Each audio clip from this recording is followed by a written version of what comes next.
Hello and welcome to Kloeker's Education Foundation, providing quality content for amazing teachers and students.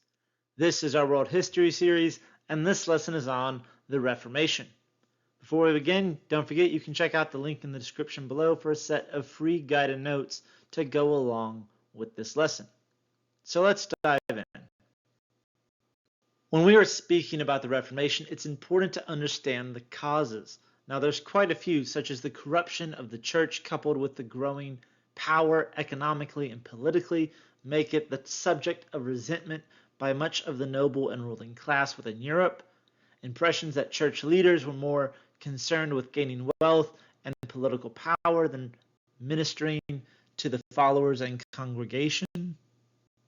Renaissance ideas and the printing press spreading ideas that are going to question the authority of the Catholic Church. And then, of course, the most immediate cause was Martin Luther penning his 95 Theses, or his list of grievances about the Catholic Church, in response to the sale of indulgences by a local priest.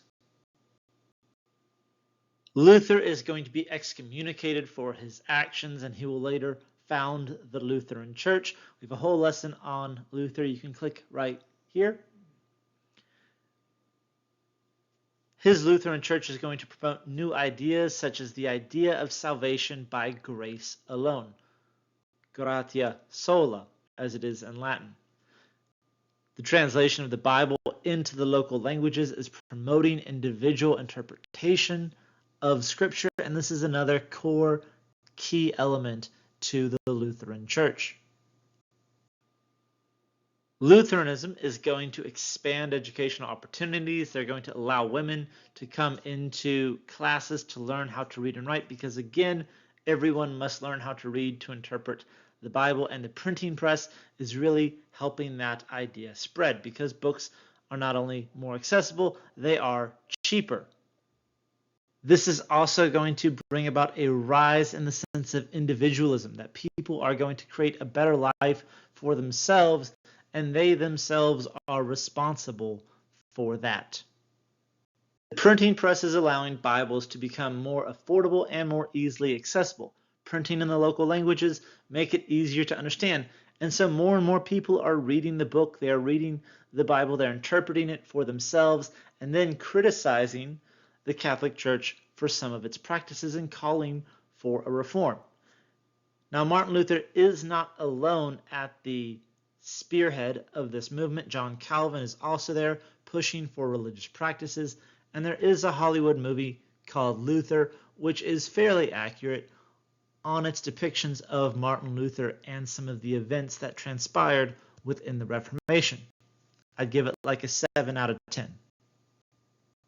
But you can check that out in your own time. Now, Lutheranism is going to be one of the major movements, but Calvinism, led by John Calvin, is promoting the doctrine of predestination, that things have already been decided by God, and he's already decided the fate of everyone. We're just on this life like it's a roller coaster ride with a preset destination. And we see that the establishment of the Church of England is also going to hurt the Catholic Church. Now, this is because the King of England, King Henry VIII, wants a divorce. The Pope says no, and he says, fine, I'll do it myself. He makes his own church in the effort to get his divorce. And while many can argue the Pope was doing this to promote the sanctity of marriage and the unity of the Catholic Church, others would argue that, well, Rome had been destroyed by the Holy Roman Empire. The Pope was pretty much living with the royal family of King Henry VIII's wife, and so to say you can get a divorce would probably mean he's going to be kicked out and turned over to someone who wants to do terrible things. But that's a nuance in history that is often lost. There's going to be huge economic impacts because of the growth, the power of the middle class, especially after the Renaissance, and the new models for capitalism are beginning to take shape with this new economy. Politically speaking, Europe is going to become even more fragmented as people begin aligning themselves along religious lines as well as national lines of either Catholic or Protestant. Spain and France going to side with the Catholic Church. England siding with the Church of England or the Anglican Church. They're pretty much making their own at this point. The Holy Roman Empire will be the most fractured of any nation within Europe, with several Catholic principalities in the north, those Catholic principalities having to share borders with Lutheran states under the Peace of Augsburg.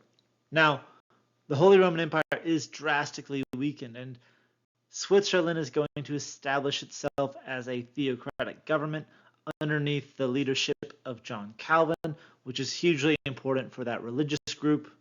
England is also going to have its role to play. King Henry VIII, married to Catherine of Aragon, tried to get his marriage annulled. Of course, he appealed to Pope Clement VII, who said no, and Pope Clement VII was currently pretty much being held hostage by King Charles V of the Holy Roman Empire, who was the nephew to Catherine of Aragon, so you really can't say yes without losing your head.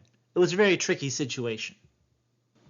This is going to lead Henry VIII into making the Church of England, or the Anglican Church, and we see the developments of the Puritan revolts, who thought that it was not far enough away from the Catholic influence. They wanted to purify the Church of the Catholic influence from within. They didn't want to break away. They wanted to reform the Anglican Church, not to be confused with the Pilgrims, who said we want to make an entirely new church. Both of these groups end up in the New World, but that's a story for a later date. And so with Henry VIII, the state begins to supersede the powers of the clergy and begin imposing authority over the religious influence. There are some artistic changes. This is a huge time, especially after the Renaissance. Protestant ideas are all throughout the artwork of the Northern Renaissance. The Protestants' emphasis on the individual's personal relationship with God was very common, especially the day-to-day scenes that are depicted in art. Iconic images of Christ and the scenes from the Passion became less frequent, as did portrayals of saints and clergy within the Northern Renaissance and Protestant art. Narrative scenes from the Bibles and later moral stories were preferred to be shown in the artwork. This is actually a huge influence if you see images of a crucifix. A lot of the times you can tell whether it is a Protestant or a Catholic church based off of whether that crucifix is going to have the image of Christ or a statue of Christ on it, or if it is just the blank crucifix. Very often, Protestant churches just have the crucifix by itself. And of course, it has huge religious impacts. Now, the Catholic Church was the source of unity after the fall of the Roman Empire. It unified the medieval world and Western Europe. Now, with the Reformation, Western Europe has been shattered into different conflicts between nation states and kingdoms, as well as different religious groups between Protestants and Catholics, including one that lasts over 30 years, but is referred to as the 30 Years' War. The vernacular translations of the Bible continue to feed into the split where different religious groups are going to break off based off of their own interpretations of the Bible.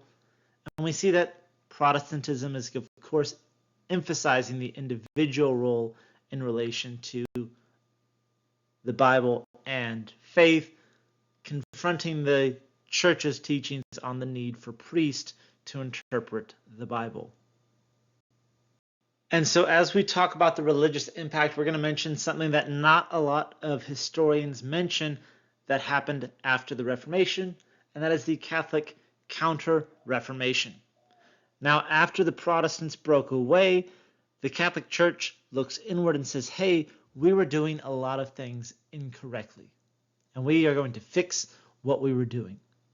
Now, this, of course, involves fixing practices, fixing doctrines, but also there are some bad people within the Catholic Church and impacting it. There are priests who are preaching incorrectly to the masses. And so the Catholic Church begins to remove priests who are perceived as being heretical in both the Catholic Church and in some Protestant churches that they still have authority over. And this is often referred to as the Inquisition. And historians just like to focus on the we're going to take someone to trial and burn them at the stake, which did not happen very often. We're going to talk about that in just a few moments. But this Inquisition, the Catholic Counter-Reformation, they're going to say, hey, these books have been published. They are very heretical. They are going to be prohibited by the Catholic Church. And we see the decline of the authority of the Catholic Church after the Reformation and after the Counter-Reformation that happens within. And if you're a fan of the Monty Python actors, of course, no one expects the Spanish Inquisition. Sorry, I had to throw the reference in there. I can't do it as good as they do, but you can check out those clips on your own time. Now, the Counter-Reformation led to the Inquisition, where they are going to try people for heresy. It is mostly going to be located in Portugal, Spain, and Italy. There are going to be some cases within Germany and France. It gets a very bad rap because while they are pulling people in for preaching, whether it is for heresy, they are, of course, given an opportunity to recant statements. We see that people who are questioning religious doctrines are being pulled in. They're upsetting the status quo or the social order. And historians like to mention, oh, they're burning people at the stake, they're murdering, they're chopping the heads off. In the grand scheme of humanity, yes, those things did happen. About 4,000 people died of the Spanish Inquisition. Couple hundred, couple thousand were imprisoned for life, but the majority of people pulled into the Inquisition were not murdered, despite what historians like to hype up. And this Counter-Reformation does introduce a new religious order within the Catholic Church, the Society for Jesus, or the Jesuits, as introduced at the Council of Trent.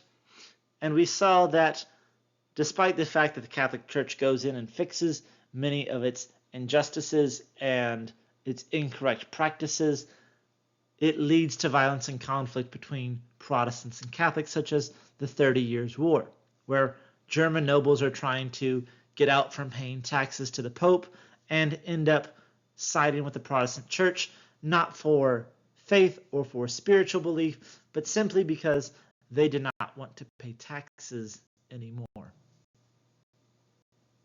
That wraps up our lesson. Ladies and gentlemen, thank you so much for watching. As always, don't forget to like and subscribe. Check us out on Teachers Pay Teachers, YouTube, Rumble, the Kloeker Education Foundation website. We have a ton of resources and a ton of lessons you might like.